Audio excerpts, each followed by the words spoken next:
শান্তির কামনা করে এই কবিতাটি। মায়ের স্মৃতি ও ভালোবাসা, ব্রততী হালদার। আমি তখন প্রথম শ্রেণী, আর আমার একমাত্র বোন খুবই ছোট। আমরা তখন মায়ের চোখের মণি, দুঃখ ভরা কষ্ট প্রাণে, কল্পনা আর মত্ত আশার খনি।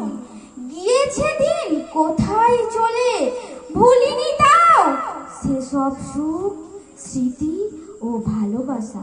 নিঝুম রাত্রে কেবলই বয় চোখের ধারায় গঙ্গা নীতি নীতি।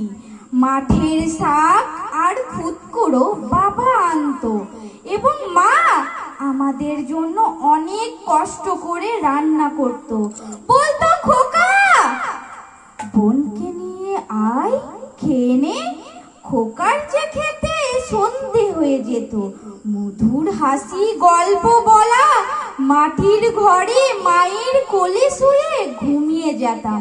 কখন জানি চাঁদের আলো পড়তো মাথা নুয়ে। যত্ন করে খাইয়ে দেওয়া অল্প হলেও লাগতো ভারী মিঠি। সকল সময় রাখতো কোলে পিঠে। সেই মা আমার হারিয়ে গেল, পাইনি কোথাও খুঁজে।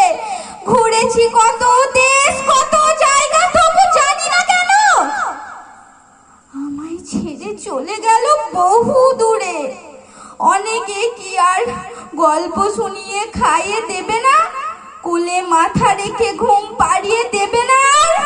আমি তোমার চোখের মনি খোকা, কি করে কি নিয়ে থাকবো মা তোমাকে ছাড়া? মা মানে বেঁচে থাকার দ্বিতীয় অক্সিজেন। মা মানে এক বুক ভালোবাসা। মা মানে নিঃস্বার্থ ভালোবাসা। মা মানে আমার সকল আশা। মা মানে প্রতিটি সন্তানের কাছে বন্ধু। মা মানে যার কাছে সব সুখ দুঃখ আলোচনা করা যায়। মা মানে যার সব ভালোবাসাতে কোনো স্বার্থ নেই। মা মানে যে মুখ দেখেই বুঝে যায় মনের অবস্থা।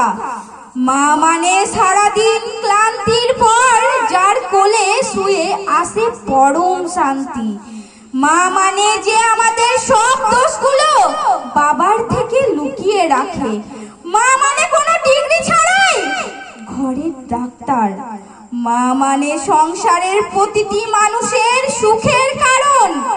মা মানে তুমি ছাড়া আমরা অসম্পূর্ণ, এবং হারানো স্মৃতি ও ভালোবাসা আবার মনে পড়িয়ে দেওয়া। নমস্কার।